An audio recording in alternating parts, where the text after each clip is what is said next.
Noong taong 1989 sa Moscow, isang opisyal ng Unyong Sobyet ang nag-alok sa Pepsi ng 17 submarino at 3 barkong pandigma bilang bayad para sa soda. Ang mga ehekutibo ng Pepsi na nakaupo sa kabilang panig ng mesa ay nanlamig, tahimik, sinusubukang unawain ang kanilang narinig. Ito ay isang negosasyon sa negosyo, isang pagpupulong tungkol sa pagbebenta ng Pepsi-Cola sa Unyong Sobyet.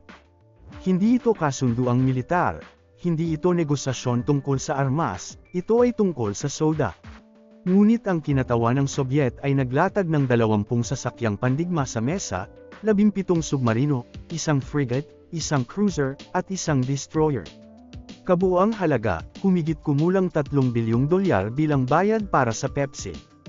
Pag-isipan mo iyon sandali, ang Unyong Sobyet, isa sa 2 pinakamakapangyarihang bansa sa mundo, ay nag-aalok na bayaran ng isang kumpanya ng inumin gamit ang mga barkong pandigma. Nagkatinginan ang mga ehekutibo ng Pepsi. Walang nagsalita, wala pang ganitong nangyari. Ang mga korporasyon ay hindi nagmamay-ari ng mga armadang pandigma. Ang mga pribadong kumpanya ay hindi nakikipagkasundo para sa mga submarino. Hindi ganito gumagana ang negosyo. Ngunit narito ang problema, desperado ang Unyong Sobyet. Gusto nila ang Pepsi. Mahal ng mga mamamayang Sobyet ang Pepsi. Matagal na itong ibinebenta sa USSR, ngunit hindi sila makabayad gamit ang pera. Walang halaga ang ruble sa labas ng Unyong Sobyet. Walang dayuhang bangko ang tatanggap nito.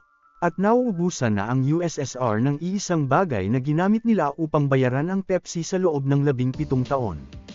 Ngunit babalikan natin iyon. Sa ngayon, sa silid-pulong na ito sa Moscow, ang mga ehekutibo ng Pepsi ay nakatitig sa isang alok na parang biro. 20 barkong pandigma kapalit ng cola. Kaya paano napunta ang Pepsi, isang kumpanya ng inumin, sa isang silid na puno ng mga opisyal ng militar ng Sobyet na pinag-uusapan ang mga submarino? Ang sagot ay ang pinakamagaling na estratehiya sa marketing ng ika-20 siglo. Isang hakbang na napakatapang, napakaiba, na ginawa ang Pepsi bilang tanging tatak ng Amerika na gustong makipagnegosyo ng Unyong Sobyet. At nagsimula ito sa isang lalaking nakakita ng oportunidad na hindi nakita ng iba. Moscow, taong 1959. Isang vice-presidente ng Amerika ang nag-abot ng isang baso ng Pepsi sa pinuno ng Unyong Sobyet, at babaguhin nito ang kasaysayan. Ang kanyang pangalan ay Richard Nixon. Naroon siya sa American National Exhibition sa Moscow, isang pagpapakita ng teknolohiya, kultura, at mga produkto ng Amerika. Nasa rurok ang Cold War. Galit ang Estados Unidos at Unyong Sobyet sa isa't isa, may mga sandatang nuclear at mga bantang propaganda. Ngunit naroon si Nixon para sa diplomasya, sa isang paraan. Naglalakad siya sa eksibisyon kasama si Nikita Khrushchev, ang pinuno ng Unyong Sobyet. Huminto sila sa pwesto ng Pepsi. Nakakita si Nixon ng pagkakataon. Kinuha niya ang isang baso ng Pepsi at iniabot ito kay Khrushchev. Tiningnan ito ng pinuno ng Sobyet ng may pagdududa. Ito ay kapitalismong Amerikano sa isang baso, lahat ng kinakalaban ng USSR. Ngunit ininom niya ito. Kumislap ang mga kamera. Kinunan ng mga litratista ang sandali. Kumalat sa buong mundo ang imahe. Si Nikita Khrushchev, pinunong komunista ng Unyong Sobyet, umiinom ng Pepsi. Amerikanong Pepsi, isa itong tagumpay sa propaganda. Isang simbolikong panalo para sa Estados Unidos. Ang Pepsi ay naging mukha ng malambot na kapangyarihan ng Amerika. At ang taong nagpatupad nito ay si Donald Kendall. Hindi siya ang vice-presidente. Siya ang pinuno ng pandaigdigang dibisyon ng Pepsi. At siya ang nagplano ng buong pangyayaring ito. Kinumbinsi ni Kendall si Nixon na dalhin ang Pepsi sa eksibisyon. Kinumbinsi niya itong ialok ito kay Khrushchev. Kinumbinsi niya itong ang isang soda ay maaaring maging diplomasya, at gumana ito. Matapos ang larawang iyon, pumayag si Khrushchev na payagan ang Pepsi na magbenta sa Unyong Sobyet ng exclusible.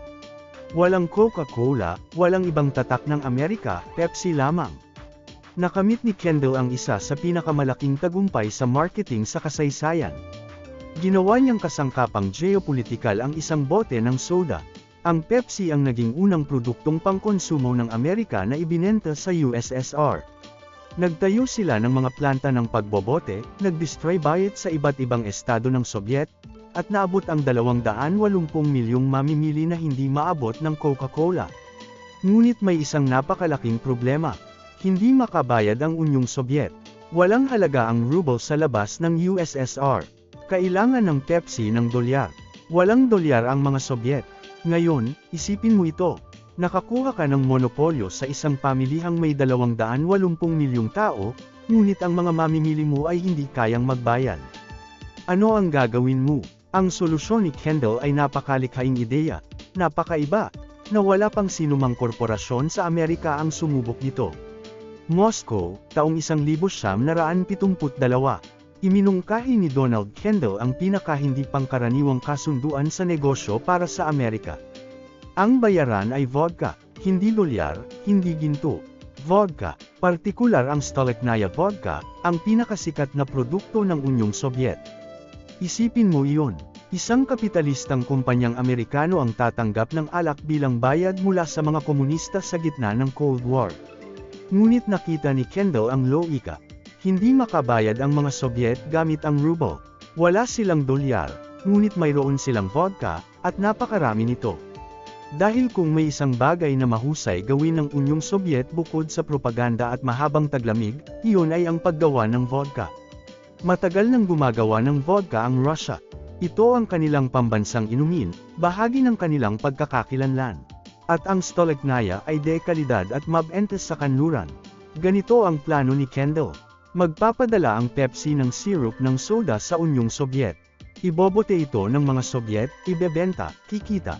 Ngunit sa halip na bayaran ang Pepsi gamit ang walang halagang ruble, babayaran nila ito gamit ang Stolichnaya vodka.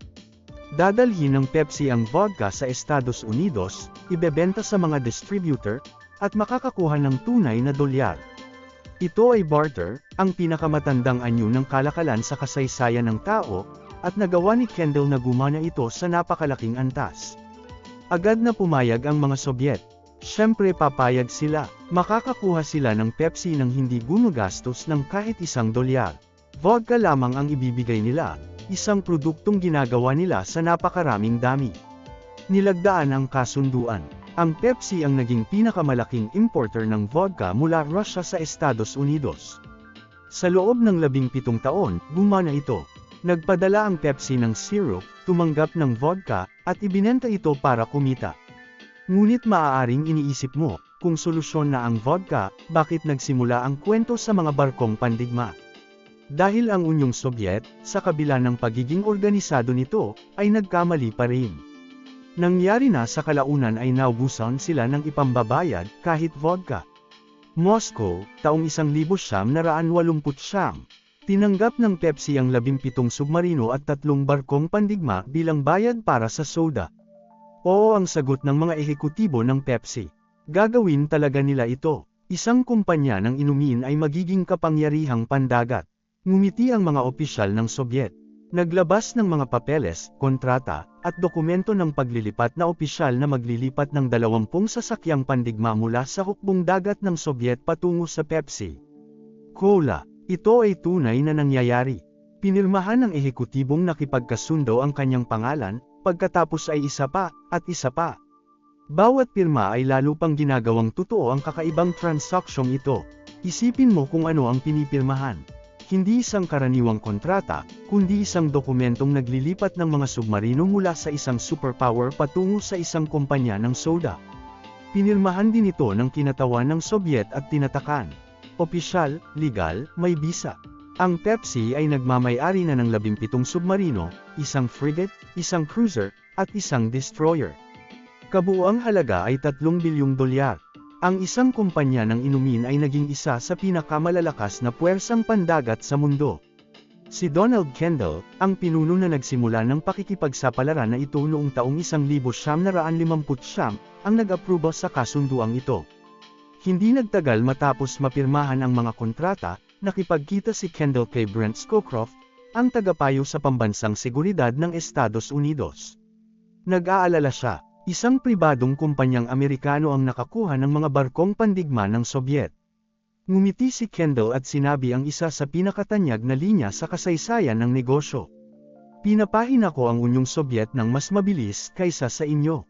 Pag-isipan mo iyon. Gumastos ang pamahalaan ng Estados Unidos ng napakaraming taon at salapi upang pahinain ang kapangyarihang militar ng Sobyet. Si Kendall ay nagawa ito gamit ang Pepsi. Ngayon ang tanong, ano ang gagawin mo sa 17 submarino? Simple ang sagot, ibenta agad. Walang interes ang Pepsi na patakbuhin ang mga submarino. Isa itong kumpanya ng inumin, hindi hukbo. Ang mga barko ay mga ari-arian lamang. Agad nilang kinontak ang isang kumpanyang Norwegian na dalubhasa sa pagbaklas ng mga lumang barko. Binili ng kumpanyang iyon ang buong armada. Dinala ang mga barko sa Norway, at isa-isang binaklas. Ibinenta ang bakal, nirecycle ang metal, at ginamit muli ang mga bahagi.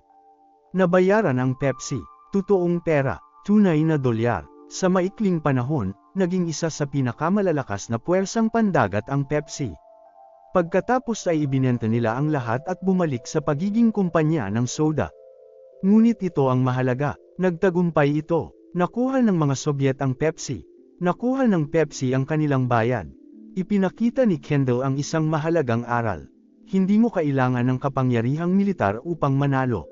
Kailangan mo lamang ng pagkamalikhain, mahusay na negosasyon, at kahandaang tumanggap ng kakaibang bayan.